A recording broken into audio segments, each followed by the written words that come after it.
darajat Allahumma ya rafi'ad darajat Allah. Loba jelema nu muriang parah dokter ieu ahli hikmat ieu kiai ieu teu cager-cager. Nah meureun aya sesuatu di dirina sedekah jadi cager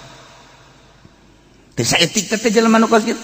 Entar tadi da ieu pusing bae boga permasalahan teh anggeus pusing bae geus ka dieu geus ka ditu geus wirid itu tapi tetep bae pusing bae sedekah cager. Urang mah teu percaya sih. Jangan kiai ya kunaon hiji awak ge garuse bae aju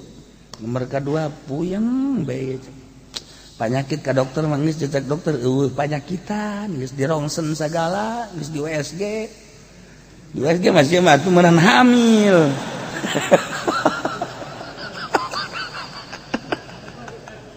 Geus ada kiai ieu teh teu cager-cager obat oh geus bae atuh geus kitu mah sedekah ya geus sedekah insyaallah ku sedekah mah dengan ayat ieu tutahhiruhum wa tuzakkihim biha ke didoakeun lah eta ngai dihareupeun mah eta kiai mah kiai mah kos kitu cek cenah teh nya naon aing mental jampe ka jana minta didoakeun kita sedekah dasarna teh mah kiai bloon ye kita sedekah teh bloon bedak ya Allah ya Rabbi aya jelema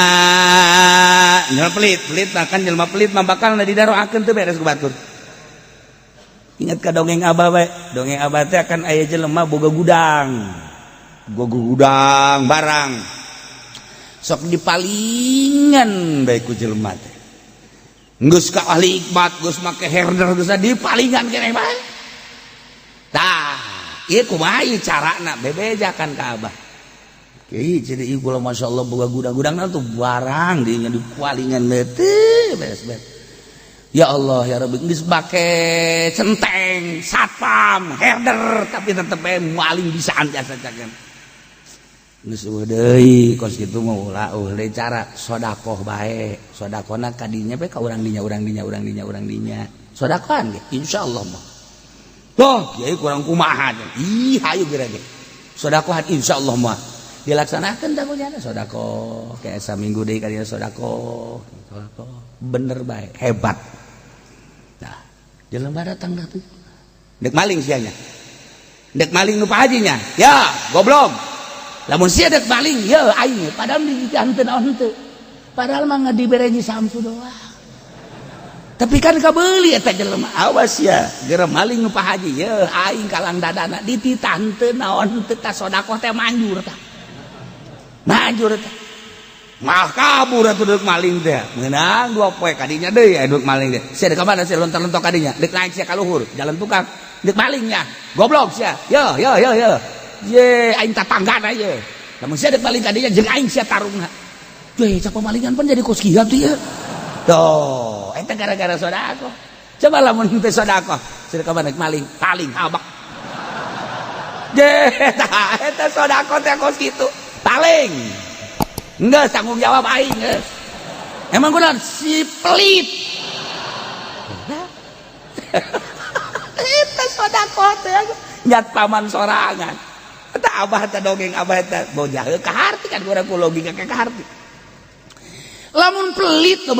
eta mah sok inget ka dongeng Gus Dur deui bae. Ada Gus kiai keur di pondokna teh kan keur di pondokna teh nyana babarengan ku ari geus masing-masing di imah ku ari silaturahmi kan hangat tah pada geus jadi kiai batang pelukan alhamdulillah kumaha carita anu alhamdulillah anu urang bagi samagahan ngaji kieu geus wah usul ka balik cenah mun naon karang meuli hulumbe langsung diopor masa kalia dah diangsongkeun kadinya 2 fulumbe 2 dahar bareng kan santrina teh neulekeun memangnya hulu beak gitu kan santri nu mawaanana pasti ceukna ceuli da wae kan eta kiai teh bari kieu baru susurian teh ngaranna ge atuh babaturan mondok ayo dar. Wah, itu polona. Bungguna cek eta ieu. Inti bae ku santri aya meureun opatan mata santri kieu. Tahar gua ngobrol deui. Terus cenah ngomong ceulina mah moal di dahar meureun nya. Bagian urang mawaan geus. Kayak ngobrol tuh. Endah nawaran, tah ceulina cenah ngeuna cenah. Aduh. Cak santri ditawarkeun. Celi dah, oh iya aku limpuk, oh bener biak deh celi nak, nggak sebet tempel badi itu kan itu lebayan leba dagingannya, beren dagingnya tadi menteu, tak iya dah dagingnya tadi dibelahkan dibalikin deh, cak santri itu biak apa, jangan kurangnya, nyana di luar sini toel goblok cantik tolol di ongkoh, sini toel, kurang tuh kebagian sakit. Didi baru uprek teh atuh dahar sono pantama dahar sono babaturan di pondok atuh bari kejar di kiai datang ka dinya lain sadahar-daharna pantama sono gembul atuh sono mah pan dahar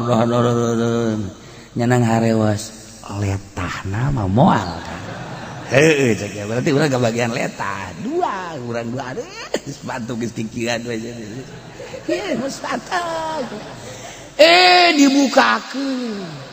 dikitukeun tah letahna tah lagi ditarik cak santri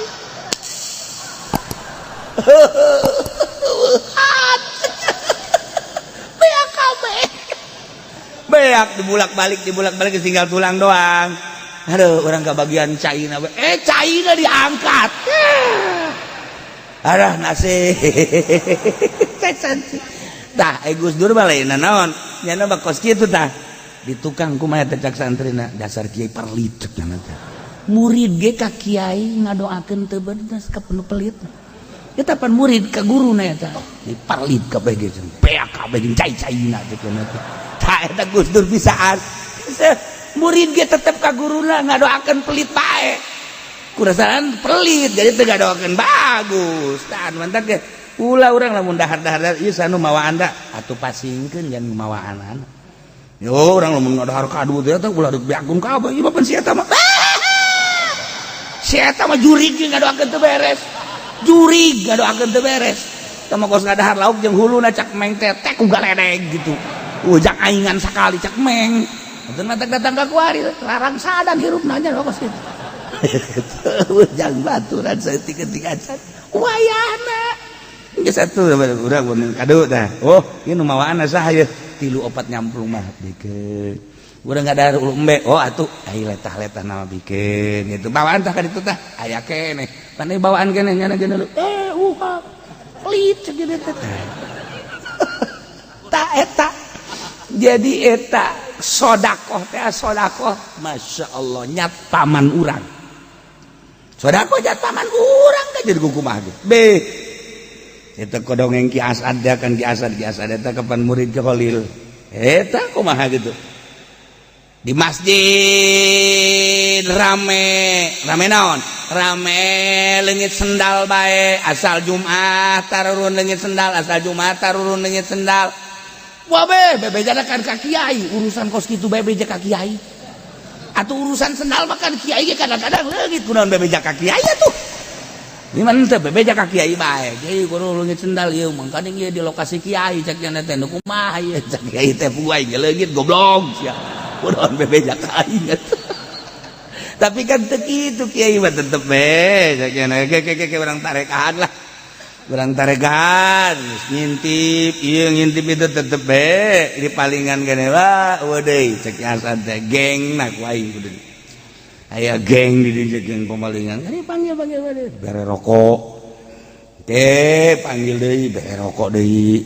bere duit kadang-kadang cak geng teh bager amat teh kiainya masyaallah ngomongnya nih kiai barangkali ada kerjaan buat saya enggak ada lah kalau mau mah tuh kalau hari Jumat di sini banyak yang hilang sendal coba di situ jadi satpam dah enggak usah sholat Jumat dah di situ mah dah dan pamim aja dah kira teh udah tenang nyana ngerasa bunga kan menang mandat ti kiai paling ge nu maling anak buah aing cek cenah teh tah eta langsung jadi satpam nyana di dinya atau emang pamalingan lagi anak buahnya anak kabeh aman kunaon eta ji Samsu doang bere aman Masya Allah kebelah dia sajumah 2 Jumat 3 Jumat nyana kieu bae di hareupeun masjid jadi satpam nyana mikir sorangan je cek nyana di satpaman kan lain kiai bae tukang beca tukang toge tukang manja aing eleh punya anak aing sendal tukang beca ku aing di satpaman aing teu salat Jumat goblok ya aing mikir sorangan nyana mikir sorangan akhirnya kan nyana bebeja ka kiai hei saya sekarang mau sholat Jumat itu ntar sendal siapa yang nyatpamin ceki Hasan teh udah nggak usah ceki nanti sekalian situ beblokot dah ya enggak saya mau sholat Jumat pak kiai ntar sendal siapa ntar banyak yang maling lagi ntar ada anak buah saya dah iya terserah kalau gitu mandat kasih siapa kasih anak buah dia juga anak buah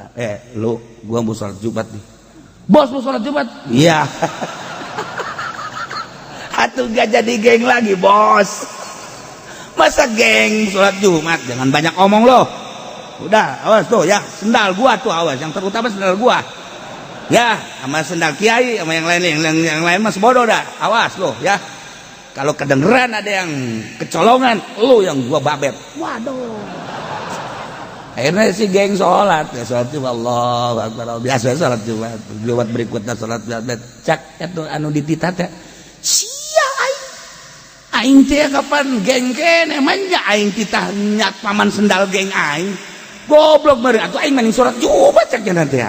dari barakos kieu mah enggak saya salat Jumat bebe ka geng gua mau salat Jumat entar sendal biarin lah pokoknya mah enggak akan hilang yang nyolong je gua kita sial biasaan ka Ki Hasan eta mah soal mata waliullah eta Ki Hasan mah atuh salat Jumat kabeh cek kiai teh ntar kalau pada sholat Jumat ini siapa itu yang nyatpamin enggak lah udah enggak akan hilang emang kan kiai dah kayak nyahoan iya padahal mah enggak ada dijamin dah sama saya dah geus nyahoan cak kiai sia ieu eta lawan ieu keur carita sedekah ieu nu kaharti ku urang bae ku kaharti ku urang bae sedekah je nu mantap kaji pendi di Mekah leungit sendal deui di dieuna malingan sendal bae asal ka masjid lagi sendal asal ka masjid bohewel ieu lagi aya diajak balik lagi moal cenah geus kieu gertil bae emang kunaon sendal leungit deui bae sakitu aju kunaon teu kuat cenah panas ya rasakeun di dieuna malingan sendal bae atuh ka bawa ka Mekah atuh ai kula makan merean sendal atuh itu anakan sendal anakan kok jadi 2 ya sendal tuh jadi 3 sendal Masya Allah heran ini kerjaan abah baik kerjaan abah ke Mekah babarengan sekeluarga kabeh ajo pan baheula mah di luarin Masjidil Haram aya paranti sendal diasukeun ke plastik ditalian ulah nu nalianana sekeluarga kabeh bareng nu sejen-sejen lah dihijikeun tendeun di dinya beres orang keluar dibuka terobah eta teh terobah plastikna eta talina ge kos kitu ja kala buka eueuh hiji padahal eueuh eta teu kaharti eta ge teu malaikat menyulusup ka jero bisan abah seuri bae abah seuri tah ngomong bejakeun lah sia deui ke sedekah ya Masya Allah luar biasa bedas sedekah mah encan di akhirat ieu heula di dunia bae tah bedas sedekah nah ieu khudz min amwalihim shadaqatan tutahhiruhum wa tuzakkihim biha cokot ku anjeun Muhammad dina harta-harta eta sahabat anu tadi manehanana tobat hayang ditarima tobatna cokot jadikan sedekah tutahhiruhum wa tuzakkihim biha anu bakal ngabersihan jeung nyucikeun ka dirina cokot ku Kangjeng Nabi seperti luna wa tasaddaqa biha ku Kangjeng Nabi disedekahkeun wa sholli alaihim Kangjeng Nabi ngadoakeun ka aranjeunana beuh inna sholataka sakanul lahum lantaran doa anjeun teh Muhammad ngajadikeun ketenangan, ngajadikeun rahmat wakilat tumakninatuh,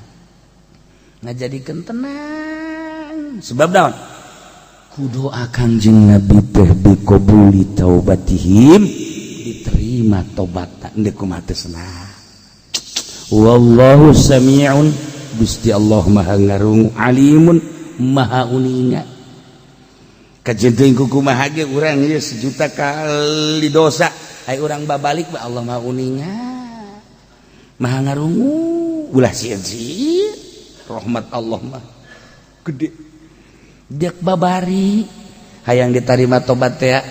urang teh beda-beda jalan hungkul, aya nu ku ngaji, aya nu ku sedekah, aya anu ku bantuan, aya anu terus betafakur. Allah nyieun jalan bagi jelema anu endek diterima tobatna beda-beda. Aya anu geus kieu bela aing geus moal ka mamana, aing ngaji bae lah tobat ka Gusti Allah, eta teh jalan tobat. Anu dibere daek manahanana hudang we ti peuting salat tahajud maca sholawat, jalan tobat. Aya anu hayeula aing keur ngora ieu da harta aing loba, ieu bae sugan aing mah ieu ja ibadah nu sejen teh bisa sedekah jalan tobat, macem-macem jalan tobat. Masya Allah. Aya anu tengah haja, aya anu tobat tengah haja. Tengah haja tobat teh tengah haja. Ongkos kieu. Aya kiai kitu diundang muludan. Kiai diundang muludan. Diharapnya na numpakna kieu dibuka kopiahna. Ngaranna aja tuh bari nyantai we. 9 sampai 10 lah. Lewat kota. Barang datang ke lampu merah. Aya WTS. Pak, bos, boleh nggak saya ikut? Boleh, katanya teh. Naik. Ya, naik ya kajar. Barangkali bapak butuh teman semalam ini, saya siap untuk menemani bapak. Oke. Kiai na hebat ya. Kiai na potongan pudoli merenya mah ya. Oke, katanya teh. Ayo. Ngobrol di mana nanti kita malam ini cik mana ya terserah mau di mana ya nggak apa-apa. Aju kiai nama kayak kopi apa maju pakai sorban di cek wetes di banyak kiai salah aing cek ini bapak kiai ya mungkin nggak, saya turun aja di sini, turun nggak boleh, temenin saya sampai semalam ini. Enggak, cek turun aja, turun jangan. Pakai mau kemana? Muludan. Saya turun aja. WTS ke bawah. Di jalan kayak saya turun. Jangan ikut aja muludan. Ntar habis muludan baru kita cari hotel. Enggak. Kayaknya jihate namanya kiai ke hotel. Enggak, saya turun sini. Jangan. Udah ikut aja muludan dulu, ikut dulu. Saya kan nggak pakai jilbab, saya pinjemin ntar. Gampang jilbab mah, sorban saya juga bisa. Geus geter-geter wetes saraing muludan. Datang ke tempat muludan, atuh kiai teh kan nginjem. Bu sini, kenapa? Ieu nginjem heula jilbab ye, ibu nyai tinggalin jilbabna. Oh iya, dibere ya. Tuh pakai jilbab. Waduh, waktu wetes kan gesadang dan wetes cambrok nyawa saya cambrok atuh pakai jilbab kabaran ada jelis WTS nah bajuna rada rapi yes. turun kiai na pajar pemajikan kiai kan wow disambut nyana diciuman ulu bulak balik ibu kiai maksudnya ibu kiai alhamdulillah jarang-jarang kiai bawa istrinya baru kali ini. Kiai senyum baik kiai ya akan gusyata lagu di forum bawah lah aku kan bisa tempatnya ibunya ini dalam aja iya dalam di jero antri jelema nu salaman tinggal WTS kieu. Aduh aing jadi kos kieu cek cenah ieu. Sial kiai goblok cek cenah. Dina hatena atuh terus we atuh ngaranna ge ibu kiai atuh dihormat atuh. Bo segala susu segala kopi kanaon kahayang tapi nyana teu jembar. Lantaran hatena kan lain muludan jana mah. Aing jadi kos kieu cek cenah. Terus bae dihormat muludan lah biasa. Kiai teh nyaritakeun dina muludanana nyaritakeun zaman jahiliyah kan. Zaman jahiliyah teh loba WTS. Terus loba pezinah nyana terus menyimak ceurik kana dirinya. Terus ieu nan ditoel ku jamaah. Ibunya kok nangis.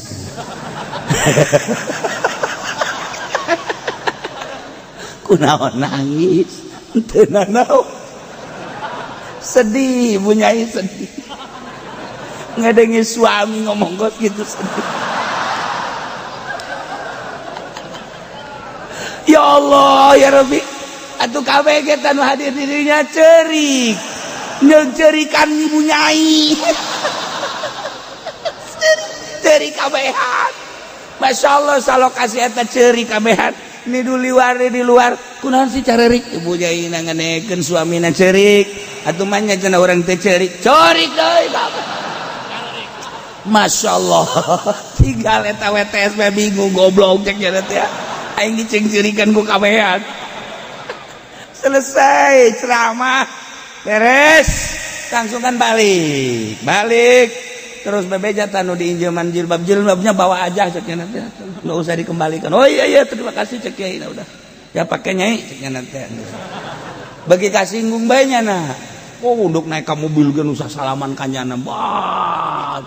datang ka jero kieu terus mau turun di mana cek kiai teh ikut jangan ikut cek kiai di rumah ada mbok saya. Kiai bingung nurun ke tadi yang turun diulah kuari mah dek turun bungen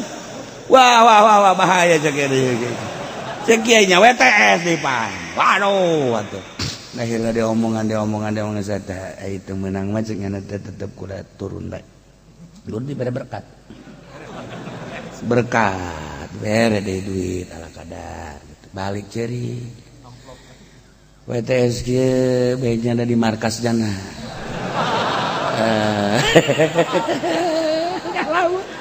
bari tipe 3 daharan cau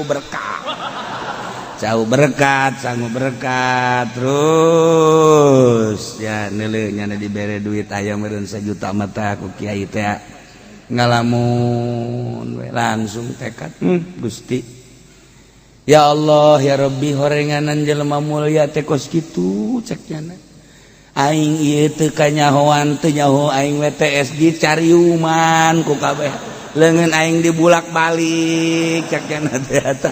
aing pajar ibu kiai geus detik kieu aing mik tobat ka Gusti Allah ngadi-ngadengek pantat ceramahna ceramah kieu di zaman jahiliyah teh ya Allah ya Rabbi abdi tobat ti ayeuna moal deui abdi ngalakukeun kos kieu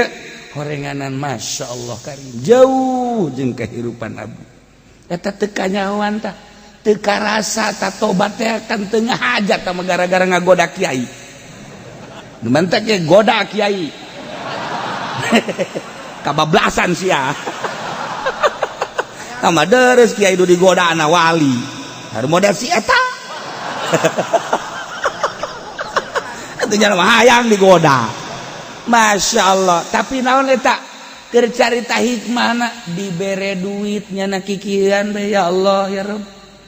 ieu nu biasana menang duit teh lain hasil ieu tapi ieu menang duit ya Allah ya Rabbi cek nya mudah-mudahan ku duit ieu bisa kaula ngalaksanakeun ibadah tobat di sodakohan dibere berkat sodako eta haju beda menang ya Nabi salam kapan eta mah lain sambarangan cauna ge Ye atuh caunang muludan makan lain deh. Ya Nabi salam alaika, ya Rasul salam alaika, ya Habib salam alaika, shalawatullah alaika. Eta kan asup kacau. Atuh kan aya sinar asup kadinya set. Aju didaharkan ke urang, masya Allah seger. Daharkan ke anak urang, seger anak urang. Be, anak urang isuk-isuk, ya Nabi salam, ya Rasul. Hai, siapa yang Nabi salam emang ngilu muludan henteu cek cenah. Kok kasurupan ya Nabi salam, sau. Kasurupannya Nabi salam teh budak kunang berkat. Manfaatna, geus ulah didengekeun Muhammadiyah kos karena itu. Tah manfaatna, masya Allah. Ay anak nak kasurupan, ya Nabi salamnya nazbil saya. Ay bapana tas mulu dan tersubuh. Niatna teu beres. Tah ya sodako, kerja bab sodako. Kamanfaatanana masya Allah. Timimiti gudang tadi, datang ke WTS tadi di sodakohan mah. Ya Allah ya Rabbi, geng. Anu di berean bae terus taluk datang ka jana salat Jumat terus-terusan tobat. Ndek nobatkeun jelema teh ulah dinasehatan hungkus sedekah. Anak urang ge lunakna ge geura ge di berean. Saya tak bah cenah hayang meuli HP, beuli tah ku sia. Boleh carekan. Geus menang 2 poe deui hayang meuli HP deui sia. Beuli deui tah ku sia jang ceuli sia tah HP sia. Antingkeun di Celisia. Beli deui teh irung HP-an. Kegenya kieu aing we cenah mabok HP ya mah ya. Nya mah abah aing cenah bangun marahin amat lah geus mah malu mengkemat HP tuh. Daripada dicarekan mending belean aya teh sia. Ius. Belean. Masyaallah kari. Loba dongeng-dongeng ku sedekah maluluh geus eta mah komo tah lamun awewe anu tadi ditanya ngajebris teh neng ka mana tuh nya tanya kos boga beungeut bae masyaallah. Ya Allah ulah dimarah coba isuk sekali deui neng balik neng ya ngaca ya Allah masyaallah ulah yes beli apel 5 kilo pangkirimkeun ka ditu dijakeun dipepen gitu. Assalamualaikum salam nana tak apel tidak pepen nana pen pondok tenda di lawang ambo di lawang heula kebel-kebel mah tunggaran di kadaharan cokot kan benang 3 poe jeruk 5 kilo 10 Assalamualaikum teh saya di pepe naon eta jeruk bawa ke jeruk bawa boleh je ate mah gua gitu ku sedekah mah lunak nya ge ya Allah ya Rabbi lewat kayaknya neng di mana teh pabrik deres kan ngajawab bari meuceun-meuceun beungeut ge ngajawab kamari mah ngaca nek mana iku mah pabrik gitu tah geus aya soran kan ku hari mah nah pokoknya aku bajingan mah beunang bae naon ge sodako maksudna keur carita sodako awewe hese kumaha bae ge je komo awena kanyahoan hayang motor bawakeun motor teh bisi deuk ka mamana pake bae kitu Gus pake bejakeun ka ditu Assalamualaikum nanda motor tisa dipepen maksudna naon bisi deuk ka mana ieu pake bae ji maksudna dibikeun teh naon henteu ieu mah pake bae heula teh jaritakeun kos kitu tah konsina tah STNK na nya lagi kan kieu bager amatnya bager ai beungeut teu sabaraha cek cenah bager tah kan boges gitu tah itu kasep tapi cek ngejat kurang bager tapi sieun mah aya dibandingkeun ku urang beungeut mah ieu mah beungeut perang tapi bager tah mulai geus nah kapanggih neng di mana pabrik emang mah mana sih nuju kenal gitu dah ya tah stek and jeep ngaranna tuh mulai geus diantarkan gue Assalamualaikum salam iya naon antarkan motor pakai baiknya sudah sin tuh pokoknya malah laki mah pakai baik teh maksudnya mah untuk merogoh hatinya kan tah eta sodako babari jasa geus ka ditu nama masrahkeun diri anu tadina urang ngudag jana kuari mah nyana ngudag urang kuna teh sodako nu tadina daekeun bisa jadi teu daekeun tadina urang geus aya jalinan I love you cinta panas ahmarana geus panjang panas ka tiba-tiba kuari jadi kos kieu ye horenganan kurang sodako baheula makan disebutna mahugi sodakoh keneh tage ngan bahasana kebebekna mah mahugi sodakoh eta ge sodakoh juring ieu keur carita bab sodakoh jadi ngaleuleuskeun hate masyaallah belah dituna tutahhiruhum wa tuzakkihim biha dongeng sodakoh mah geng bisa jadi tobat WTS bisa jadi tobat disodakohan kos gitu kemudian eta cikeneh nu awewe nu embungeun ku sodakoh mah bisa jadi luluh polisi galak ka urang sodakohan ku urang kerjasama jeung nyana moal daekeun angkep sejuta kali urang boga kasalahan moal daekeun angkep kajian kumaha ge urang teu make helm aya polisi di ditu ye sia sugan teh saha kitu ulah kitu atuh di hareupeun aing mah dadah moal daekeun udah sodako alhamdulillah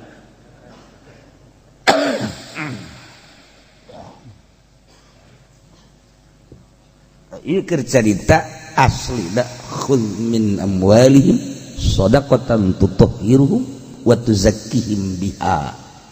mau eta mah urang anu sedekah muludan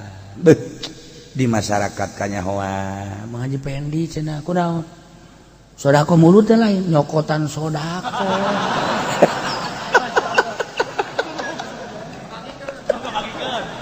nu benci da lain saurang salembur tapi lamun urang sedekah Mang Haji Pendi cenah mere kebojang muludan salembur nyaho kabeh ieu mah keur carita nyaho bahelan nyokot salembur nyahoan kabeh Demantak eta nyana kuari kos kitu teh salembur nyahuan kabeh kos kitu naon cenah kos kitu pokona mah eta salembur nyahuan eta sedekah bedas sedekah ya Allah bedas sedekah lain naon gitu ngaranna lain leutik-leutik bedas duniana akhiratna bedas di akhirat aya jelema anu tiis batur kapanasan kok tiiseun amat eta mayungan sedekah urang waktu di dunia sebab waktu di dunia jelema kapanasan hatena kulantaran butuh dibantu ku nya jadi tiis hate di dunia bakal karasa jaga di akhirat tiis Masya Allah mait anu di jero kubur anu loba kekurangan bisa katulungan aku sedekah bisa katulungan anakku sodako mait ya Allah ya Rabbi bedas jasa sodako khudz min amwalihim sadaqatan tutahhiruhum wa tuzakkihim bi shalli alaihi doakeun ku anjeun Muhammad sebab doa anjeun teh sakanul lahum nyieun katentreman katumaninan ya Allah wallahu sami'un alim alam ya'lamu anna yaqbalu taubata an ibadi apakah nyarawan geus ditakrir apaleun para sahabat lubana jeung para rekan bahwasanya Gusti Allah teh narima kana tobat ti para hambana wa yakhudhu jeung narima kana sedekah-sedekahna apaleun geus dibejaan ti jem 3 keneh ku Kangjeng wa anallaha jeung sanyana Gusti Allah wa Allah at-tawwabun sangat narima tobatna terhadap hambana ar-rahim tur welas asih ka hambana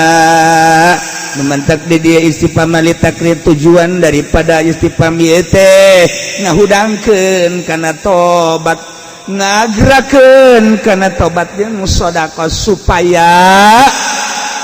urang kabehan secara umum daek tobat tur daek sedekah. Mudah-mudahan urang kabehan dibere bisa tobat tur dibere daek sedekah, dibere babari sedekah sehingga ngajadikeun cukang lantaran salamet jang diri urang, sedekahan diri urang, sedekahan indung bapak urang, sedekahan dulur-dulur urang, abe urang jaga di akhirat babarengan menuju rahmat Allah Subhanahu wa taala yakni surga Allah melalui sedekah-sedekah urang bi barokati umil Quran. Al-Fatihah. Bismillahirrahmanirrahim. Alhamdulillahirabbil alamin arrahmanir rahim maliki yaumiddin. Iyyaka na'budu wa iyyaka nasta'in. Ihdinas siratal mustaqim. Siratal ladzina an'amta 'alaihim ghairil maghdubi 'alaihim waladdallin. Sedengkeun Kangjeng Nabi Musa jeung sahabat-sahabat mayane kaum Bani Israil na diinstruksikeun tindak asup ka negeri eta di mana eta negeri teh yakni kitu Palestina terus datang ke Syam Syria. Dicek heula ku kaumna 12 qabilah. Kaum Kangjeng Nabi Musa ngecek ternyata anu 10 memundur lantaran lawan anu luar biasa geledek jeung jarangkung. Ngabejakeun ka kaum-kaumna teu sanggup kami kudu berangkat ka negeri eta lantaran urang kadinya teu nyawa.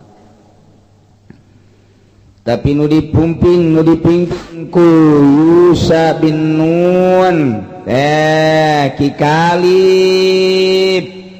Nah ieu mah nama teu ngabejaan ka kaumna ngan sakadar bebeja ka Kangjeng Nabi Musa alaihis. Bebejanya na ka Kangjeng Nabi Musa.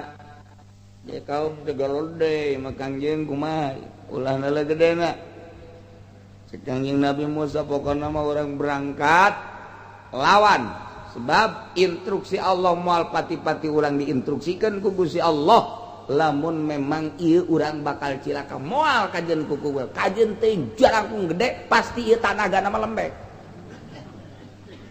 kitu cak Kanjeng Nabi Musa moal pati-pati urang diinstruksikeun asup ka dinya ti ngalawan jelema-jelema nu aya di dinya kecuali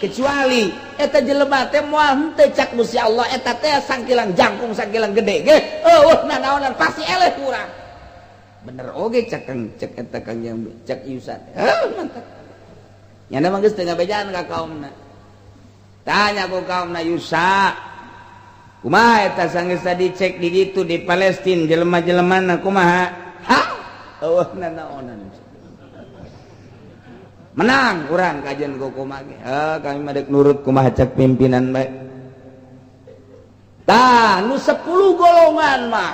mayoritasna nu lobana luar biasa ngomongna ka masyarakatna ka kaumna ye urang datang ka ditu teh ngan ngadon disintrekan doang ge pae bayangkeun ku sia kumaraneh kabeh aing bae cicing di hadapan ceulina eta tiis jadi ceulina bae eta bisa pake nyiuhan luar biasa paneta ceuli bisa pake nyiuhan ku sia bayang ku tah pada jasa ulah nyaritakeun gede ceulina bae heula ceuli aju aing cicing pajar tangkal kayu horenganan eta amparan sakitu empukna horenganan kanyut bayangkeun coba ku sia. Ya Allah, ya Rabbi mun teh nyaho mah mun nyaho mah mun teu aya nu ngarokok haju nyecelek mah kadinya hatu aing terus bae ngeunaheun ngan nyecelek kaju kagulung. Ajar kiamat ku aing. Teh cak anu bohong na eta mah ku gede-gedena teh kos kitu masyaallah. Luar biasa tah eta kaum teh harita atuh arembungan milu. Cenah lain lawanan urang atuh tambah kos kitu. Makana lain lawanan tambah tugas gitu mah sin atuh urang teh Allah mah ndek nyin kamonesan teh model kos kitu jelema biasa titah ngalawan jelema jangkung gede. Tapi ieu perintah Allah, urang nu laletik titah salat sapoe sapenting 5 waktu.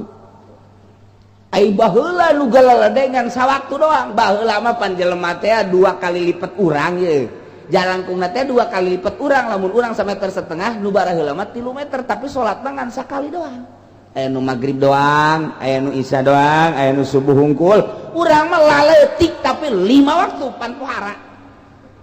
Lumantak haju loba nu qoid ge ieu. Teu kararuateun salat. Ieu, tapi pan dirasakeun ku urang makin salat makin ngeunah.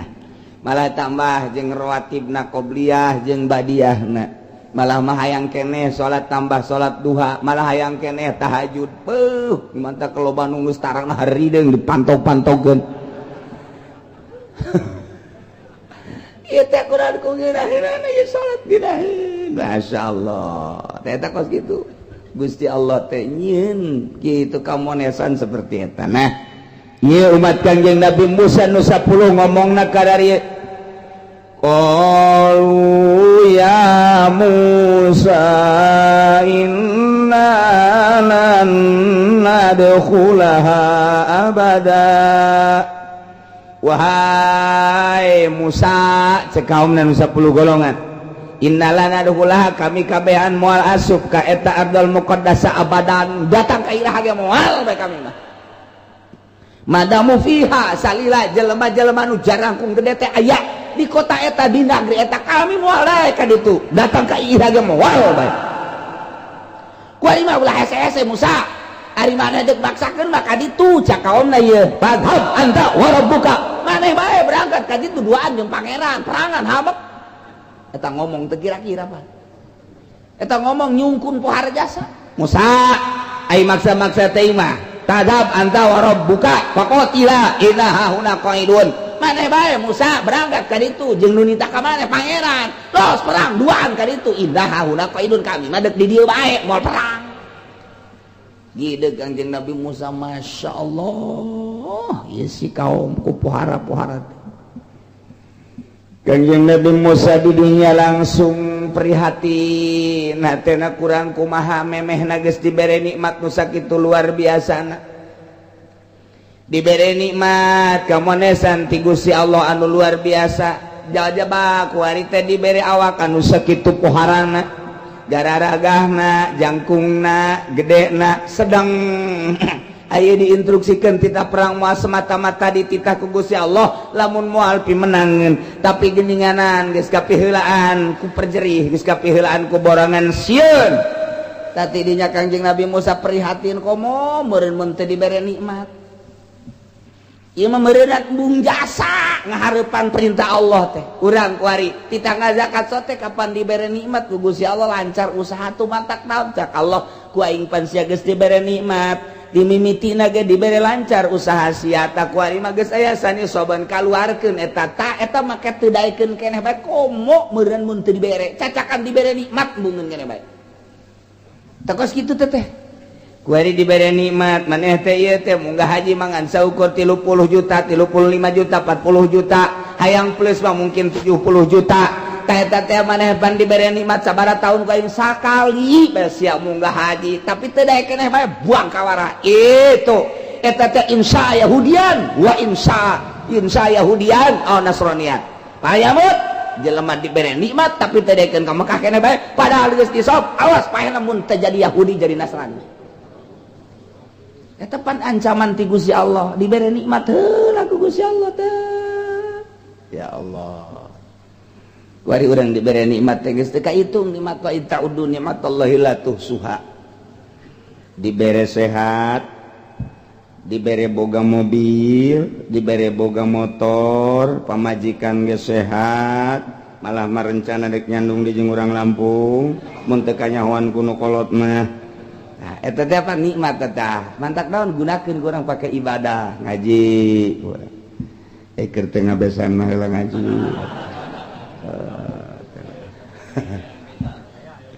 Juk gitu pakai ibadah sholat di lembur urang ja urang atuh keur ku Gusti dibere rada alhamdulillah jelema fakir miskin dan rada kesulitan bantuan nikmat ti Gusti Allah gunakeun ku urang. Masya Allah, eta Allah teh neuleukeun ka urang, gerak urang teh pan dideuleukeun ku Gusti Allah, lain dideuleukeun jak memang gerak urang lagi nanggerakkeun Gusti Allah. Dibere nikmat teh lah kaum Kangjeng Nabi Musa, prak ngomongna kos kitu Musa, mencak ngomong urang mah, kami mah moal ka mana? Moal nurut ka maneh. Kajen teh dititahan kami mah teh hayang, ai hayang teh mah tuh sia bae ka jeung pangeran. Los kali itu perang duaan, kami mah inah hauna kok ilu deuk di dieu wae. Abang cak Kangjeng Nabi Musa. Eta ngomong lamun dicikupakeun kos kitu tah. Ngomong cikup. Ya Allah, ya Allah. Kepada Kangjeng Nabi Musa qala rabbi inni la amliku illa nafsi wa akhi. Ngaduakeun jeung Nabi Musa qala Kangjeng Nabi Musa rabbi pangeran abdi inni la amliku illa nafsi. Abdi masanya Nabi tengah milik naon kecuali awak abdi wa illa akhi jeung keluar kecuali dulur abdi Nabi Harun wala amliku gairahu tengah milik kasalian abdi jeung Nabi Harun abdi mangan saukur abdi bae jeung dulur abdi jagening kaum abdi mah teu daekeun ngadukung kana perjuangan nu diperintahkeun ku Gusti tidinya ngotot Kangjeng Nabi Musa fa ajbarahum ala taat maksa ka kaumna yakni ka Bani Israil supaya taat dulur ieu mah lain sambarangan parentah Allah ieu moal kumaha hayu urang perang ka ditu ulah deuleu gede jeung jangkungna ulah deuleu jauhna pokona mah ieu mah instruksi ti ku pangeran kayak aya hikmahna ieu urang ka ditu tetep bae embong cak kaumna inna hauna qa'idun kami mah deuk di dieu bae os maneh Musa ka ditu jeung dulur maneh perang duaan apa ka ditu kayak aya kabarna ka dieu. Nah, ngalecehkeun jasa tentang kaum kos itu ngalecehkeun jasa. Masya Allah. Kos di lembur urang nongkrong, dulur ngararaji hayu. Urang mumpung hirup kene, mumpung dibere umur, urang ngararaji. Cak kaum-kaumna teh Allah sia bae ngaji jeung tongtrong leg habek ta tongtrong. Sarua jeung kitu ngan teu ngomong doang. Teh urang lembur teh ngomongna karari itu teh ngajebian. Ngajebian ta eta teh kos kitu teh ulah kukumaha. Tenang ngadoa Kangjeng Nabi Musa sakumaha tadi maksa ka kaum kang Bani Israil supaya nuturkeun supaya taat kana perintah Allah tetep bae kaumna babagi maneh-maneh kami maneh-maneh kami cek kaumna Musa kami lain teu nurut kapan kamari mah kami ge nurut ngan ai kieu-kieu teuing mah tita merangan jelema nu jangkung gede ke heula atuh Musa los anjeun bae ka ditu Kangjeng Nabi Musa eleh deet ngadoa ka Gusti Allah fafruq bainana wa bainal qaumil fasikin Gusti jageus dipaksa ku abdi geus diajakan maksimal ku abdi ku cara kumaha bae geus didongkrak ku abdi ku dalil-dalil ku cara-cara abdi tetep bae teu daekeun abdi mayeuna mah menta kieu bae Gusti la fafruq bainana wa bainal qaumil fasikin Gusti misahkeun bae Gusti pisahkeun bainana antara kaula wa bainal qaumil fasikin jeung antara kaum-kaum nu fasik coba hayang nyaho tah nu parasek teh kumaha ieu Kangjeng Nabi Musa ngadoakeun kapan diancam ku Gusti Allah. Pan maneh mah tugasna ngajak tapi pan ieu haju ngadoakeun kituan Musa. Ngan diijabah mah diijabah geus teu kuat-kuat teuing mah ngan eta aduh make jeung hayang fafruq bainana wa bainal qaumil fasikin. Das ayeuna mah pisahkeun bae Gusti abdi jeung kaum abdi fasikin geus ka ditu pan Kangjeng Nabi urang mah teu pernah ngomong geus kitu. Teu pernah ngadoa kos kitu Kangjeng Nabi urang mah diciduhan Kangjeng Nabi urang mah geus kaluar tidinya kakarak diusap unggal deuk salat subuh diciduhan tenang we Kangjeng Nabi ke diusap unggal deuk salat diciduhan hiji waktu nu nyiduhan Kangjeng Nabi panculak jeung ka mana ieu nu nyiduhan teh keke muriang apa naon cek cenah teh inu nyiduhan eueuh mata salat subuh teh tuh haju bae panjenengan teh neangan Kangjeng Nabi Muhammad teh neangan nu nyiduhan teh ka mana barang terang gering muriang bener kula biasa diciduhan istiqomah sa Kangjeng Nabi teh ye haju eueuh ka mana ieu kula cenah muriang hampura Muhammad poe ieu mah teu bisa nyiduhan cekeun teh. Kula cenah nina ngasana Kanjeng Nabi teh. Muhammad diciduhan bae maneh mamanin teu nanaon geus lah walau mah kualima kulantaran diciduhan maneh teu ngalawan kula deuk asup Islam kualima asyhadu an la ilaha illallah wa annaka Muhammadan abduhu wa rasuluh. Deuk kumaha deui Kanjeng Nabi teu pernah lamun urang keur liwat aya nu nyiduhan goblok beureun sia aing teh nyaho urang bojong tolol beureun sia aing eleh turunan aing ge bojong loba kene goblok geus kakarowat bae encan gelut cadaon huntu geus umplak kakarowat eta kos kitu urang teu leuleui urang mah teu deudeuh urang mah pugu eta teh sabenerna mah teu nyahoeun pan nyiduhan komumun nyahoeun di Banjar pondok 2 tingkat satingkat 2 tingkat isuk-isuk teh pondok Dararopi baik itu tah urut peuting teh kopi pan aya keneh di dinya atawa urut kopi peuting teh diucek ku cai panas urutna dek dipicen ka jandela pas kiai liwat ka dinya kenapa kiai ka dieu eta kiai sugan tangga sugan henteu kukurung we ka dieu kitu tah Masya Allah nyaho-nyaho teh itu nu liwat kena kopi ku sanya ku sia saha itu si jelema di dalam orang kiai atuh lamun urang bojong jadi kiai na goblok aing kiai ye kudu disimbreh ku kopi aing goblok sia diancam sia ku aing murid pantungtuna mah teu beres eta kos cara aya di pondok pesantren santrina aya meureun 20 mah di santrina teh sok ngalaan nangkang ora disayurkan ku santri gitu papan tolol sia ka dieu deuk aja pada kalaan nangka aing hah deuk kalaan nangka aing bersih jadi pamalingan kawe meureun teh bubar sia kabeh awas sia ngalaan nangka aing tolol mereh henteu naon henteu bubar santri bubar eueuh santrian Masya Allah ayah Banjar mah pan eta lain kos gitu tangkal kalapa kunyana geus dihalalkeun beusi aya santri urang mana bae jeung saha bae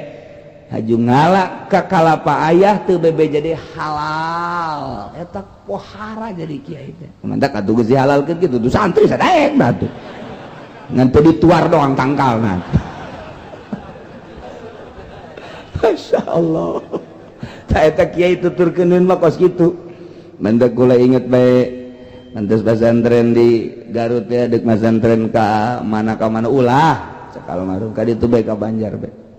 ih hayang ka anu hayang ka ulang geus kadinya bae teu nyaho sasakalana teu nyaho sejarahna kadinya bae pesantrenna kadinya datang kadinya pan karolot kiaina karolot ngaji bada Isa teh diajengan kakak almarhum Batul Muin jilid 2 bismillahirrahmanirrahim hes santri mayak hes kabeh ban kula mah anyar ji cukup ini berjamaah hes mereka aya ta nu saurang teh nu saurang atuh geus kitu ngaranna ge santri harare SKB ieu adu mangsi di ka dieu-dieun tah dikaleungeun-leungeunkeun coelan masih kula nanaon atuh budak mangsi dikaleungeun-leungeunkeun bener bae geus bangsa saparapat jam udang cek kieu teh udang pan nya kadari karena banget kabeh atuh hari deung kabeh geus ara rondo aja tetep budak oh maksudna berarti eta neuk nyalahkeun saja bayu neuk jalahkeun saja mun hideung jak kunyana keneh mun kitu mah ku urang jak cenah ku jak kunyana eta kos kitu teh kiaina kolot bebeja meunang 2 bulan teh bah lari pindah beja kiaina geus kolot tilok nyurah kieu kadut di dinya bae didinya bae ulah pindah ulah aya yang boga surahan ulah geus didinya bae kata kolot teh geus nyahoeun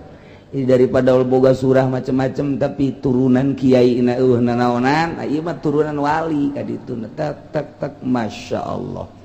ayah Banjar teh putra Mama Ilyas teh anu pernah kieu keur jamiahan teng oh ruh Mama Sobari naik ka luhur maot Mama Sobari kita kadeuleuan roh kadeuleuan kunyana mah pan urang mah atuh boro-boro roh orek gitu kadeuleuan roh kadeuleuan oh roh naik ka langit maot Mama Sobari ya Allah ya Rabbi roh kadeuleuan eta kunya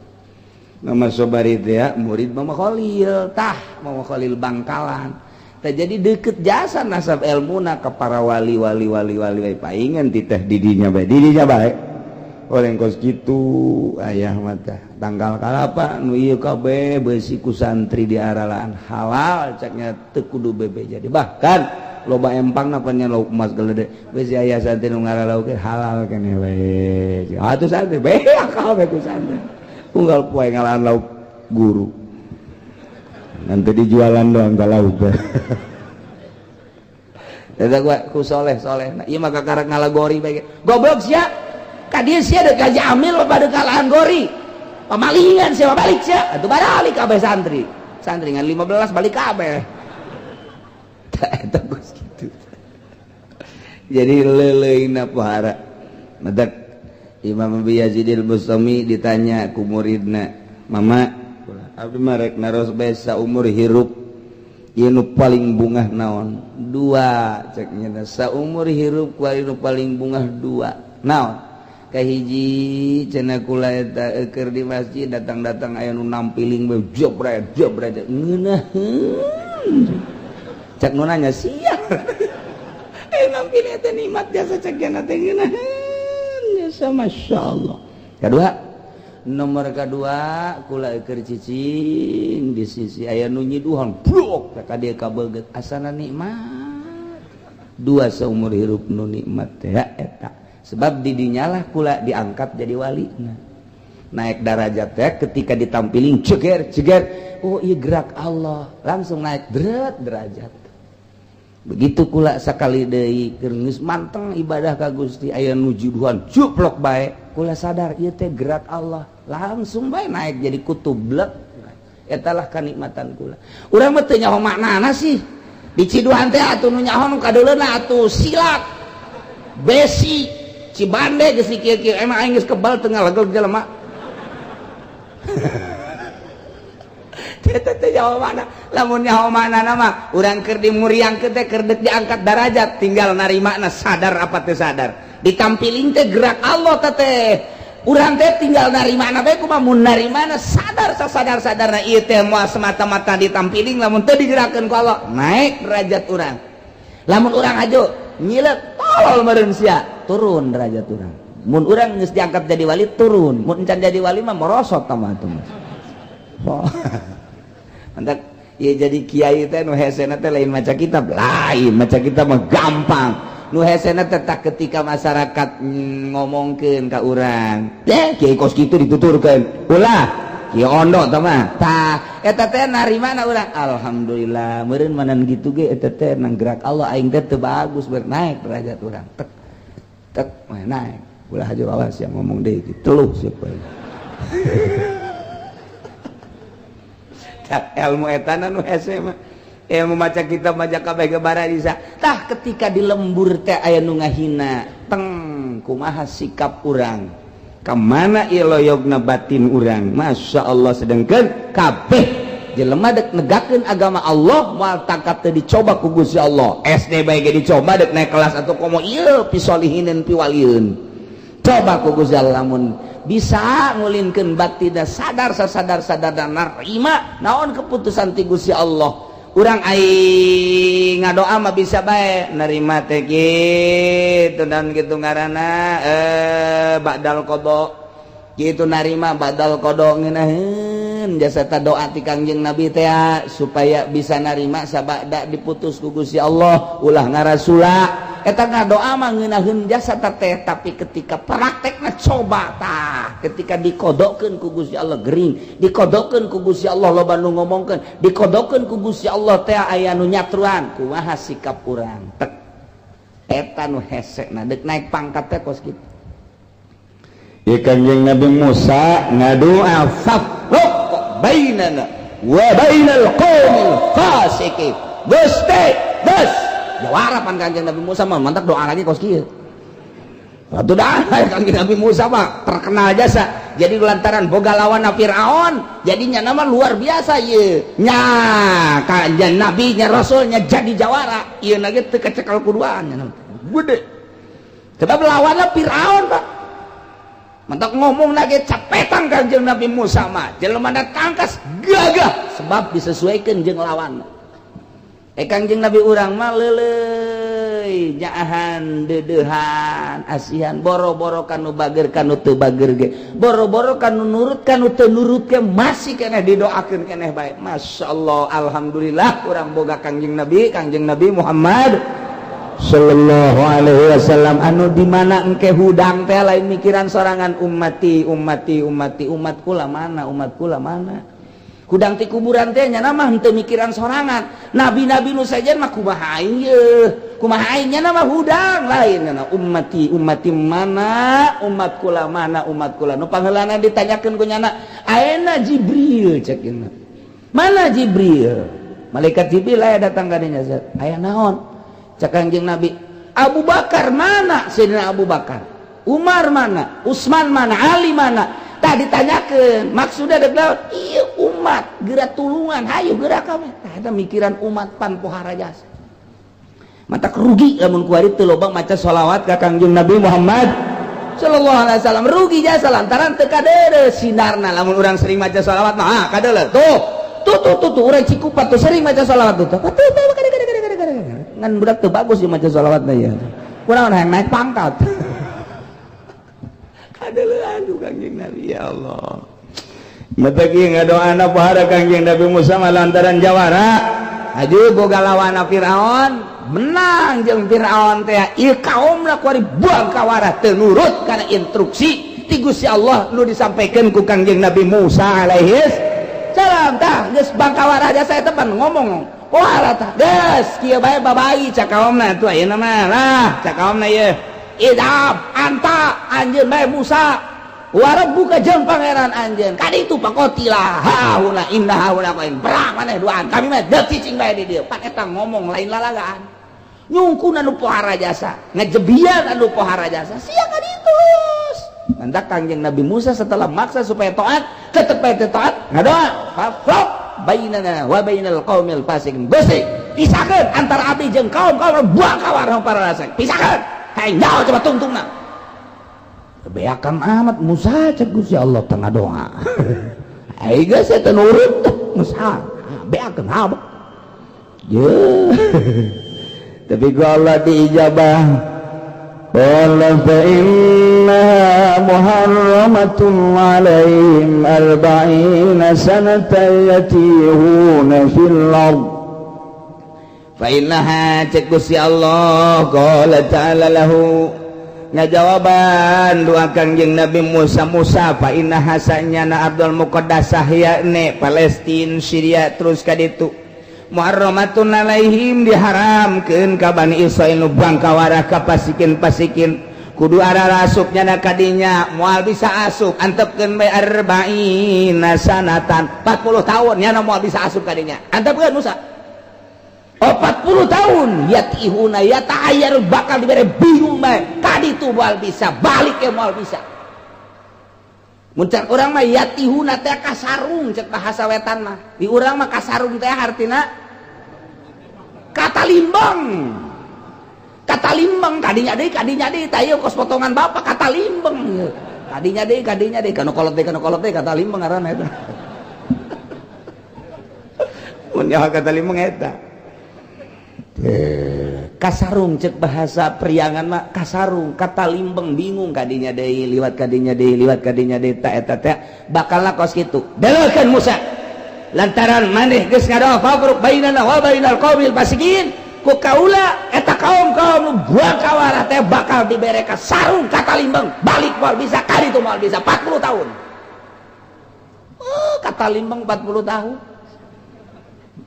Abu Nawas pas perapatan kata limbang kumaha Abu Nawas tenang aya kene cara kumaha carana panon lain kumaha tuh carana make hitung-hitungan lain kumaha porosotkeun calana sia pam pelersian nu gede mana Abu Nawas mah aya deui bae pam tah nu gede mun kakaler berarti urang kakaler nu bener ya bener aing mah porosotkeun nah ieu gedean dua kakaler yuk cak nyana teh ieu hitung-hitungan di mana yeuh koski lain Abu Nawas atau kasir mantap kurangnya gitu lamun set kayak kasarung atau kata limbang cekel peler mana ya nu rada gede ai pas kebenaran urang nyekel nu babaturan burut iya nu gede mah Ya Allah aya beda punawas dah ieu fa innaha muharramatun alaihim arba'ina sanah yatihun filat bakal bingung nyana bakal kasarung nyana dirinya katalimbang bolak-balik dirinya bae eta teh kira-kira katalimbangna teh adalah arba'ina sanah 40 tahun bener bae eta cek Gusti Allah fala ta'sa 'alal qaumil fasiqin Musa fala ta'sa ulah putus asa anjeun ulah prihatin anjeun terhadap kaum-kaum anu fasik geus ulah dipikiran maneh ibadah ka Allah ajak umat anu nurut jelema-jelema anu teu nurut ka anjeun nu fasik fala ta'sa ulah dipikiran atakeun konsep ieu urang ge kitu ajakan masyarakat sekali dua kali hayu sing leuleuy ajakan geus bener-bener buang kawarah kita ulah main bae kita ulah ngadu kotok bae malah mah kiaina ge dititang adu kotok deui ayo kiai ka dieu hayang nyaho ieu paleh heula ieu kolong hayang naon paleh mah di kieu ge diseket-seket heula ayo paleh heula kiaina dititang pan eta bangkawarah jasa kiai teh ditang adu kotok ditungtung mun teu awas digolok ieu sia tadi hiji tempat mah pan kos kitu eta tinggal kiai bae atuh kebal-kebal haju kiai na geresepan teh ieu keur carita dakwah nah ieu konsep fala ta'sa 'alal qaumil fasiqin ulah bingung ku sebab kaum fasik ulah putus asa ku sebab kaum anu fasik maneh bae yuk menuju ka Gusti Allah nuturkeun aja nu teu nuturkeun urang kos ngabangun masjid ngabangun masjid teh engke ge aya bae nu kernak-kernik ngomong teu pararuguh di lembur teh ngabangun mushola kitu keneh encan kabadanan mah komo ta eta teh ulah didengikeun jelema hiji ulah geus kajen fala ta'sa 'alal qaumil fasiqin nu hiji fasik antepkeun urang mah terus bae kegengnyana ku galedeg gege artinya maknana engke makna kos suku galedeg kumaha alum engke ge antepkeun bae geus urang-urang bae ngabangun jadi titah ku Allah ieu sakawasana samampuhna ke jelema nu nantangan nu ngomong macem-macem teh deuleukeun sebab hakikatna mah lain ka kiai berarti nyana anti ka Gusti Allah asal geus anti ka Gusti Allah nentak ka Gusti Allah tinggal dideuleukeun bae tinggal dideuleukeun tah ieu fala ta'sa 'alal qaumil fasiqin fasik berarti nyana tengah dukung karena siar-siar agama Allah antepkeun deuleukeun coba hayang nyaho tungtungna mah pararah ieu kabeh atuh pararah ngana pae nu ngabangun ge pahieu ngan ke di akhirat da bakal kadeuleuh jeung ka tempat da ieu keur leuletikanana belah dieuna nyeun pondok pesantren teh kadeuleuhna mah kos didukung bae tungtungna mah mitohana bae ngalawan mitoh ajak mitohana jeung pondok mah di dieu bae ceng di dieu ye geus di dieu ye geus alhamdulillah tanah abah masalah aja sia teh atuh pan salaki anak abah geus eta anak abah sia anak abah geus di dieu tah geus ngariung diajak sakali doang teu kaajak ka mitoha diusir begitu keinginan teh ieu tolol teh budak di dinya giliran kuari bae ai teu diajak padahal ngariung teu diajak sakali mitohana eta masyaallah ngajang hilek bae ieu kunaon abah oranganan teu diajak ngariung padahal teh aya tadi lembur tah mitoha teu diajak ngariung bae ngajang hilek tah eta kos kitu masyaallah dibere berkat ya dipicen berkat berikutna teh aya abah teh diajak dibere berkat da bae dibalakeun ka imahna buang berkat jang mau ka sia tah los jang sia eta ngajang hilekna luar biasa diusir tung sia ke pesantren mah lo bari kitu tah eta teh mitoha bae kos kitu masyaallah aya nu jeung kolot sorangan dibiayaan dipasantrenkeun ku kolotna dipale-pale ku kolotna dikawinkeun ku kolotna dipernahkeun nyeun pondok ku kolotna kuari geus aya nu ngaji kitu boga santri aya lah 10 20 mah eta kolotna gajang hilek bae teu resepeun ka anak parkeur ieu mah santri geunang saha nang eta teh ka kawasan Allah mah kos kitu kolot geus ieu besan menyeun pasantren mah geus kitu teu ngahormat saeutik doang tah eta kos kitu tah ieu pagawean syiar agama Allah teh kos kitu hese jasa ka endek maju teh tah konsep fala ta'sa 'alal qaumil fasiqin. Des ulah ditolerir jelema-jelema fasik mantap kan urang-urang bae coba ge make konsep ieu insyaallah nurutan konsep Kangjeng Nabi Musa alaihi langsung ti Gusti Allah subhanahu wa ta'ala. Gas kuari mah tenang Musa fala ta'sa 'alal qaumil fasiqin. Bener baik eta begitu Kangjeng Nabi Musa menang jawaban diantep ku Kangjeng Nabi Musa eta kaumna didinya tadi jurang ti kebingungan kasaru urang ka mana dek balik ye caknya yuk urang baralik ayo urang balik. Kangjeng Nabi Musa jeung Kangjeng Nabi Harumna kemudian nama atuh cicing be duaan ngajauhan ti kaum eta berangkat ningali daerah Ardul Muqaddasah. Iya kaum saya orang balik berangkat balik kan dia ya berangkat mimiti ba'da maghrib kunaon subuh aya di dinya deui cepan urang aya di dia deui salah ya ganti pemimpin sia ka mana ieu balik urang ka ditu tuh parahna ka ditu ih jalan ka ditu kajen kukungnya ya berangkat tas subuh maghrib aya di dinya deui kitu bae 40 tahun. Coba eta kakawasaan Gusti Allah mah endek nganyarungkeun jelema endek ngabingungkeun jelema endek ngitu ngabalingerkeun jelema eta teh kapan daerah anu biasa sabenerna mah yeuh ka dieu balik mah cek saurang teh berangkat hayu tuturkeun sedengkeun jelemana 600.000 sitamiati alpin berangkat hayu berangkat kabeh 600.000 jalan bener mah bener cenah ieu ka dieu ieu kunaon tuh berangkat isuk-isuk maghrib aya di dinya deui ieu urang balik deui ka dieu sia si gara-garana di ditu teh atuh mah bengkol ka katuhu urang kakeca ieu ayo balik deui ieu bener mah ayo berangkat geus sia tuh jadi pamimpin balik asal berangkat isuk-isuk maghrib kan ka dieu deui ieu urang pokok-pokokan di dieu bae wah eta 40 tahun eta kikituan 40 tahun Masya Allah ngailah yatihuna fil ardi bingung nyana didinya 40 tahun terus-terusan di mana berangkat isuk-isuk sore aya didinya deui berangkat sore isuk-isuk aya didinya hatan qorodo malah teu kararuat atuh paeh mulai ti sataun geus aya nu paeh 1 2 3 4 datang ka 20 tahun pararaeh teu kuat tapi tetep nyana berusaha deuk kaluar ti dinya ugal paeh berangkat deuk balik maksudna ke kadinya deui ke paeh aya ke berangkat ti ka dieu meureun balik beuyeuh ka dieu breng ke ka ditu sore mah aya di dinya deui nu paeh deui 600.000 teh ya hatan qorodu kulhum pararaeh kabehan illa man lam yablugil isrid kecuali jelema nu can nepi kana umur 20 tahun. Tanu umur 20 tahun mah ke bawah tah eta mah disalametkeun ku Gusti Allah henteu maot. Nu maot mah ti 20 tahun ka luhur. Yang pantes ya aki-aki mah paeh ge atuh.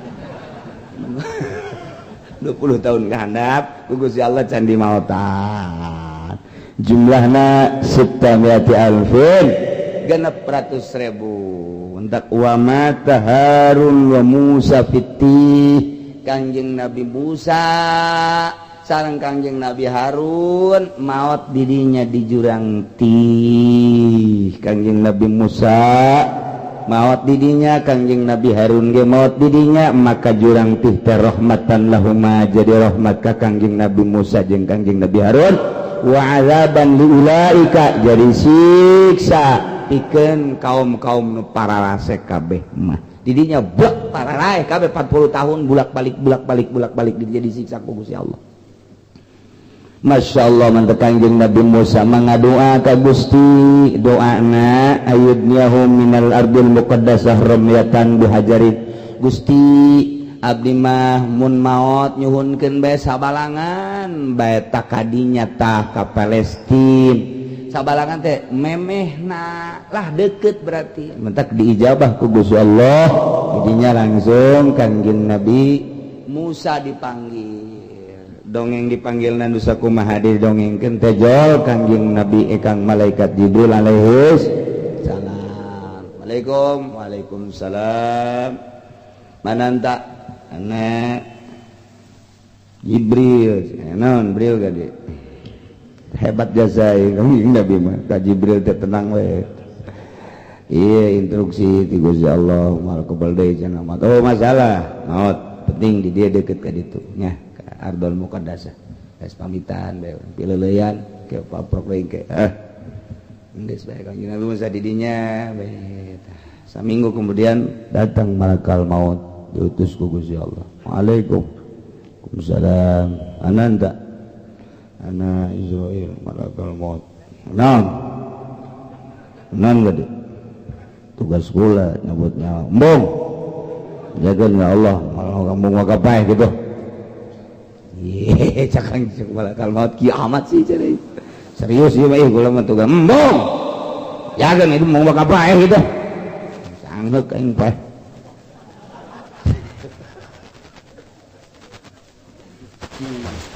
Malakal maut, ikulah beribat tugas,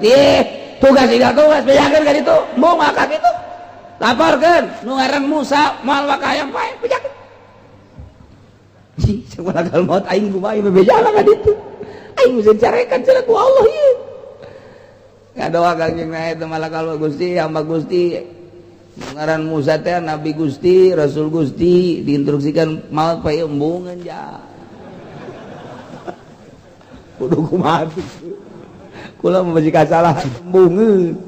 Kumaha Gusti? Hai embungan mah bejakeun bae.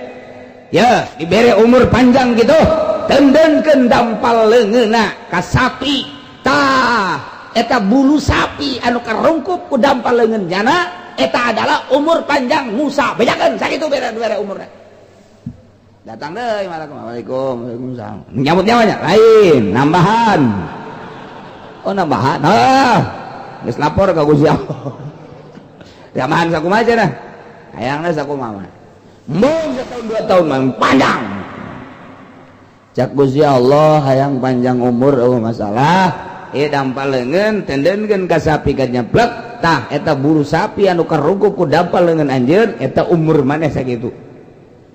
atuh loba meureuh mah ribuan tahun heuh sakitu alamun geus beak mah paeh keneh bae jadi paeh keneh mah kuari bae engke paeh kuari paeh asal menang ridho Allah geus ridhoeun kan ridhoeun geus kuari bae nu bener ya bisi ngamuk engke pan ngamuk bae bener Kangjeng Nabi mah moal ngamuk moal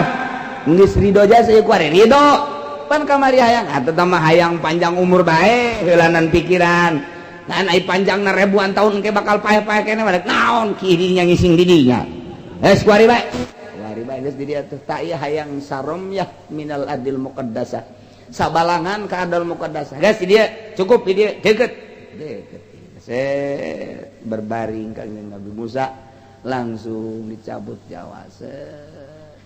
cak Kangjeng Nabi Musa jeung ngeri oreng ngomongnya nama keur dicabut nyawa ngeri sudah teh ngeri cak lagi ngeri jasa aduh masyaallah lalaunan atuh ieu sakieu teh panglalaun aya waduh leuwih laun ti kieu cak eta lalakon Kangjeng Nabi Musa mah kos kitu teh geus laun tah masyaallah cenah pohara ieu mah ieu oh teh cabut Allah Rabbana amanatnya na ka kaumna ka Kangjeng Nabi kanu sejen-sejena ka kaum ka Yusa di mana kuring maut didinya kuring kubur hampir gitu Nabi makos Kangjeng Nabi urang di mana kuring maut didinya kuring kubur mantap mautna di bumi Siti Aisyah didi jadi kubur dan tah Kangjeng Nabi urang ge di tempat maut didinya dikubur ieu ge Kangjeng Nabi Musa didinya dikuburna urusan biasa terus salaten dikubur didinya nah maka peti Kangjeng Nabi Musa petina nolol tah sekitar bangsa 20 cm baheula mah 20 cm eta teh diurugan di zaman Kangjeng Nabi Musa na diurugan ngan ku Gusti Allah supaya kanyahoan eta taneuhna asal diurugan eueuh deui luhurna 20 cm jadi katingali bae ke diurugan deui ku masyarakat ieu kaon kuburan Kanjeng Nabi Musa di Zarahan biasa ke kebal saminggu 2 minggu eueuh deui tah tetep petina kadeulean bae teu bisa teh kadeulean sebab ieu mah jawara jadi supaya nyata kadeuleu tapi didongkel mah didongkel dek dikajerokeun teu bisa ini tutupan taneuhna nyingrai deh coba urang gali kuari mah dikandapkeun teu kadongkel doser potong bae datang ka kuari nyana mata ieu jalan set menuju Palestina ti disebutna ta eta di dinya aya kuburanna sisi jalan jadi urang lamun jarah di mobil bae kadeulean kuburan Kanjeng Nabi Musa teh sisi jalan eta nolol kuari sekitar sakieu ta petina eta teh geus digali dikandapkeun teu bisa ditutupan kuari nyingrai deui jadi kuari kadeuleu bae ke lamun urang lamun kuari kukala kali itu ilu ge kuburan itu jarah ka Kanjeng Nabi Musa kuburan sisi jalan jadi urang di mobil bae ge katingali nah set cara pasti belah katu katingali tah eta kuburan Kanjeng Nabi Musa gitulah makom Kanjeng Nabi Musa sampai ka ayeuna ge eta ditutupan nyingrai deui digali kana teu bisa doser dek dipindahkeun dek dikondisikan kuburan Kanjeng Nabi Musa ulah di sisi jalan tetep bae teu bisa di dinya bae datang ka kuari gitulah kuburan Kanjeng Nabi Musa alaihi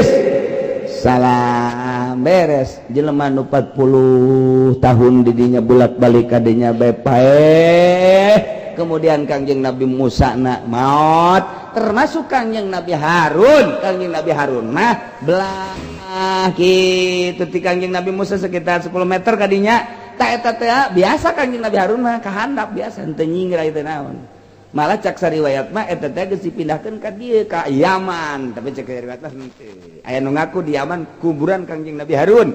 cak sariwayat di Yaman dihijikeun Kanjeng Nabi Daud Kanjeng Nabi Hud Kanjeng Nabi Harun di Yaman aya perkuburan para nabi-nabi kita adalah di Yaman mentak orang Amerika sieun ka Yaman mah sebab pernah dideteksi ku Amerika di Yaman teh loba di jero taneuh nu keur jalalikir bae la ilaha illallah ieu di jero taneuh bae kekieuan bae cak urang Amerika naon eta la ilaha illallah sieun teh ya negara leutik tapi dipake ka sieun Indonesia mah dipake ka hayang jasa ku Amerika nu mentak dicumbu Indonesia mah dicumbu ieu teh ieu nu didahar ku urang jeung nu dibawa ka Amerika hampir bagi dua bahkan leuwihan nu dibawa ka Amerika ieu teh nu didahar ku bangsa Indonesia jeung nu dibawaan ka Amerika teh lobaan nu dibawaan ka ditu nyeri hate urang lamun nyaho mah kan bisa kitu atuh nu di luhurna babagi tah asal aman bae masyaallah mandak makin jadi presiden makin nikmat nikmat eta kos kitu ti sisi gigirna lah gaji presiden mah sabaraha duit tapi ti sisi gigirna luar biasa kitulah keayaan Indonesia dipake ka bongbro jeung dipake ka bita ku subur-suburna Indonesia urang lamun hayang nyaho ka jeroan Indonesia mun urang tek jadi menteri nyaho bakal horeng kieu Indonesia ya ai jadi gubernur ge nyaho ngan can berdaya ai lain di lokasi nama tapi lamun di lokasina sarua gubernur oge tapi Yaman dipake kasieun lantaran di dijalah perkuburan para nabi para wali-wali Allah subhanahu wa ta'ala tapi di Indonesia ge teh tetep dipake kasieun sieun di Indonesia ge teh dipake kasieun teh Islam ortodok Islam salaf mendak kuari dimodernkeun supaya rapuh lain sistem moderna anu salah sistem modern mah luar biasa hebatna pendidikan jadi maju cuman asal geus kos kitu bae rapuh dibeli ku duit asal nu dikaharepkeunana dunya geus bae handap kabelah dieuna terus serangan anu luar biasa kaharepna mah wallahu a'lam kumaha meureun ke agama di Indonesia kuari keur mujuna diacak-acak asa kieu asa kitu teu meunang salah nanya kuari ge nah ieu kaharepna mah wallahu a'lam bakal kumaha meureun tah tidinya wa nubi Yusa badal arba'in sabada 40 tahun diangkat jadi nabi Kangjeng Nabi Yusa alaihi salam angkat jadi nabi perintahkan ku Gusti Allah supaya merangan kaum Jabarin anu jarangkung gede ya. Nah ieu lalakona Kangjeng Nabi Yusa berangkat jeung kaumna nu dua kabilah teh Yusa bin Nun jeung Kalib ya berangkat bebarengan jeung Israel Bani Israel anu patuh tadi merangan kaum-kaum Jabarin tidinya taktik perang anu luar biasa. Ternyata begitu di perangan teh bener tanagaan sakitu jangkung gede dage eleh eta ku Kangjeng Nabi Yusa jeung kaumna poe eta poe Jumat hari teh lantaran serangan dahsyat luar biasa perang ka magriban lamun ieu eureun bahaya can tuntas perang eta mata poe ku Gusti Allah mata poe di stop heula ka malaikat stop eureun heula sajam ulah kasurup atau malaikat nu nyekelan mata poe geus berat teh sajam cak Gusti Allah kena tuntas heula perang tuntas sajam cak beres eleh kaum Jabarin kakara geus berangkatkeun diberangkatkeun deui. Jadi sejarahna saumur dunia ieu teu pernah panon poe di stop ku Gusti Allah kecuali keur waktu peperangan Nabi Yusa ngalawan kaum Jabarin lantaran kandas waktu kurang sajam eta panon poe di stop sajam. Masya Allah asal lalagaan nyetep panon poe kira-kira eta saja mau kifat lahu syamsu sa'atan hatta faragha min qitalihim sehingga selesai perang ngalawan kaum Jabarin. Masya Allah mandak ngeriwayatkeun Imam Ahmad dina musnada kana hadis inna syamsa lam tuhbas ala basharin. Aya hadis tu diriwayatkeun ku Imam Ahmad bahasana kieu inna syamsa lam tuhbas ala basharin sanjana manusia teu pernah disengker, teu pernah ditahan terhadap manusia mana bae illa liusa kecuali pernah ditahan sajam pikeun Kangjeng Nabi Musa layali asar ila Baitul Muqaddas dina peutingan berangkat menuju Baitul Muqaddas. Ya Allah ya Rabbi tinggal urang nyaritakeun watslu alaihim naba abnai Adam urang dongeng putra Kangjeng Nabi Adam alaihis dalam nungaran Habil nungaran Qabil kumaha engke dongengna minggu hareup insyaallah wallahu a'lam.